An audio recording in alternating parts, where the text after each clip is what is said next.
മഹാലക്ഷ്മി സീരിയലിൻ്റെ ഏറ്റവും പുതിയ പ്രൊമോ റിവ്യൂയിലേക്ക് എല്ലാ കൂട്ടുകാർക്കും സ്വാഗതം. മഞ്ജു ഒരു കുഞ്ഞിന് അമ്മയാകാൻ പോകുന്നു എന്നുള്ള വാർത്ത മാർക്കോ പറഞ്ഞറിഞ്ഞതിന് ശേഷം നമ്മുടെ ദുർഗയും മേഘനും വാമദേവനും എല്ലാവരും കൂടി ചേർന്നൊരു തീരുമാനം എടുക്കുന്നുണ്ട്. മഞ്ജുവിനെ എങ്ങനെയെങ്കിലും അനുനയിപ്പിച്ച് വീട്ടിലേക്ക് വിളിച്ചുകൊണ്ട് വരിക, ശേഷം മഞ്ജുവിൻ്റെ വയറ്റിൽ വളരുന്ന സാഗറിൻ്റെ കുഞ്ഞിനെ നശിപ്പിക്കുക. അതിൻ്റെ മുന്നോടി എന്നോണം നമ്മുടെ വാടക വീട്ടിൽ താമസിക്കുന്ന മഞ്ജുവിനെയും സാഗറിനെയും കണ്ട് സ്നേഹം നടിച്ച് മഞ്ജുവിനെ വീട്ടിലേക്ക് ക്ഷണിക്കുന്നു. അങ്ങനെ കുഞ്ഞൊന്നുമില്ല, ഇവരുടെ പ്ലാൻ എന്താണെന്ന് മനസ്സിലാക്കി തന്നെയാണ് നമ്മുടെ മഞ്ജു ദുർഗാമ്മയുടെ പിന്നാലെ പോകുന്നത്. പക്ഷേ എങ്കിലും പറഞ്ഞയച്ചതിന് ശേഷം നമ്മുടെ സാഗറിനാണെങ്കിൽ ഒരല്പം പേടിയില്ലാതില്ല.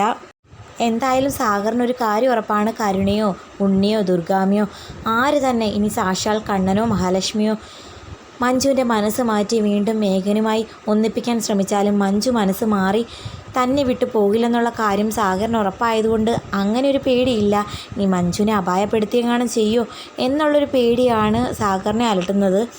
അതേസമയം ദുർഗാമ്മയാണെങ്കിൽ കമലേശ്വരം വീട്ടിലേക്ക് കൂട്ടിക്കൊണ്ടു വന്നതിന് ശേഷം മഞ്ജുവിനോട് പറയുന്നുണ്ട്, എനിക്ക് നിന്നോട് ദേഷ്യം ഉണ്ടായിരുന്നു മോളെ, അത് മറ്റൊന്നും കൊണ്ടല്ല.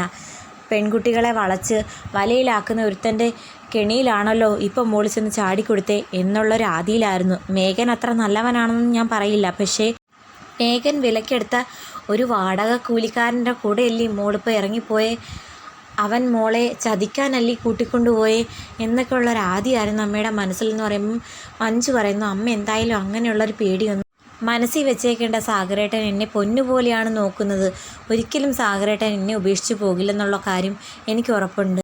അതേസമയം നമ്മുടെ മേഘനാഥനാണെങ്കിൽ വാമദേവനോട് പറയുന്നുണ്ട്, അമ്മായി എന്തായാലും ഞാൻ പറഞ്ഞത് അതേപടി അനുസരിക്കുന്നു. മഞ്ജുവിനെ ഇന്ന് കമലേശ്വരം വീട്ടിലേക്ക് കൂട്ടിക്കൊണ്ടുവരും. ഇന്നത്തോടെ അവളുടെ വയറ്റിൽ വളരുന്ന സാഗറിൻ്റെ കുഞ്ഞ് കലങ്ങി പൊക്കോളും എന്ന് പറയുമ്പോൾ വാമദേവന് ഒരുപാട് സന്തോഷമാകുന്നു. ഇനിയെങ്കിലും നീ അവളെ എങ്ങനെയെങ്കിലും അനുനയിപ്പിച്ച് നിൻ്റെ പരിധിയിലാക്കാൻ നോക്ക്. പിന്നെ പഴയതുപോലെ പെൺകുട്ടികളുടെ പിന്നാലെ നടക്കുന്നത് മാറ്റി അടങ്ങി ഒതുങ്ങി കുടുംബമായിട്ട് ജീവിക്കാൻ നോക്കണം. പിന്നെ മഞ്ജു ഒരു കുഞ്ഞിന് അമ്മയായി എന്ന പേരിൽ നീ അവളെ കുറ്റപ്പെടുത്താനോ വാക്കുകൾ കൊണ്ട് വേദനിപ്പിക്കാനൊന്നും പോകരുത്. നീ അത്ര നല്ലവനൊന്നും അല്ലല്ലേ, വിവാഹത്തിന് മുമ്പ് നിനക്കും ഒരു കുഞ്ഞില്ലേ. എനിക്ക് യാതൊരു പരിഭവവും അവളോടില്ല. എങ്ങനെയെങ്കിലും അവൾ എൻ്റെ ജീവിതത്തിലേക്ക് തിരികെ വരണമെന്നുള്ളൊരു ആഗ്രഹം മാത്രമേ ഉള്ളൂ.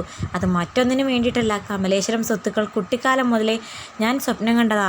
അത് നേടിയെടുക്കണമെങ്കിൽ അവൾ എൻ്റെ ഭാര്യയായിട്ടുണ്ടെങ്കിൽ മാത്രമേ പറ്റൂ. അതേസമയം കരുണയാണെങ്കിൽ മഞ്ജുവിനെ കലിയോടെയാണ് നോക്കി നിൽക്കുന്നത്. എങ്കിലും ദുർഗാമ്മയുടെ മനസ്സിലെ ആഗ്രഹങ്ങൾ, അതായത് സാഗറിൻ്റെ കുഞ്ഞിനെ നശിപ്പിക്കണമെങ്കിൽ അല്പം സ്നേഹത്തോടൊക്കെ നിന്നേ പറ്റൂ.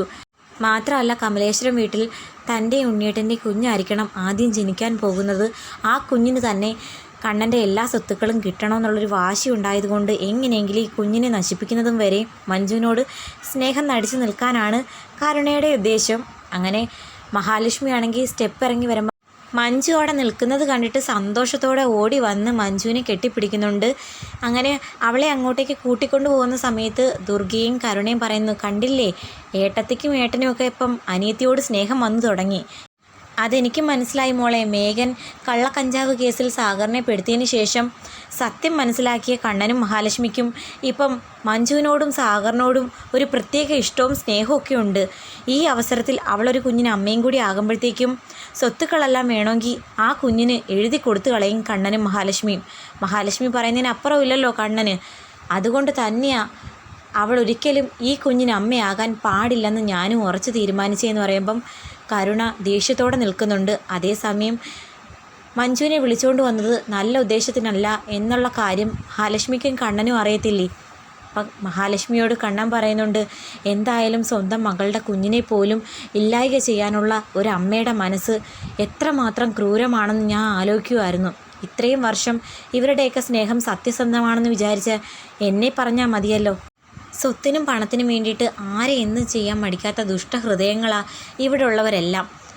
എൻ്റെ വീട്ടിലും അങ്ങനെ തന്നെയല്ലയോ എൻ്റെ രണ്ടാനച്ഛനും മുത്തശ്ശിയും. അവരെ ഒന്നും പറഞ്ഞു തിരുത്താൻ നമ്മളെയും കൊണ്ടാകില്ല കണ്ണേട്ടാ. എന്തായാലും മഞ്ജു കുറച്ച് ദിവസം ഈ വീട്ടിലുണ്ടല്ലോ. വിവാഹം കഴിഞ്ഞ് വന്ന ആദ്യ നാളുകളിൽ അവൾക്ക് എന്നെ യാതൊരു ഇഷ്ടമല്ലായിരുന്നു. പക്ഷേ ഇപ്പം അവൾക്ക് മുന്നത്തെ പോലെയല്ല, ഒരു കൂടപ്പിറപ്പിനെ പോലെയാണ്. ഈ വീട്ടിൽ കണ്ണേട്ടനല്ലാതെ മറ്റാരും എന്നോട് സ്നേഹത്തോടെ മിണ്ടിയോ സംസാരിക്കുകയോ ഒന്നും ചെയ്യില്ല. മഞ്ജു ഉള്ളത് ശരിക്കും പറഞ്ഞാൽ എനിക്കൊരാശ്വാസമാണ്. 2-3 ദിവസമെങ്കിലും എനിക്ക് മനസ്സറിഞ്ഞ് സംസാരിക്കാനും കൂടെ നടക്കാനും ഒരാളായില്ലേ. അവൾക്ക് ഇഷ്ടമുള്ള ആഹാരങ്ങളൊക്കെ വെച്ച് കൊടുക്കണം എന്നൊക്കെ പറഞ്ഞ് നിൽക്കുമ്പോൾ കണ്ണന് ഒരുപാട് സന്തോഷമാകുന്നു. അപ്പോൾ എന്തൊക്കെയായിരിക്കും ഇനി ദുർഗാമ്മയുടെ പരിപാടി? എല്ലാ പ്ലാനും പൊളിച്ച് കയ്യിൽ കൊടുക്കും നമ്മുടെ മഞ്ജു. കാത്തിരിക്കാൻ നിമിഷത്തിനായിട്ട്.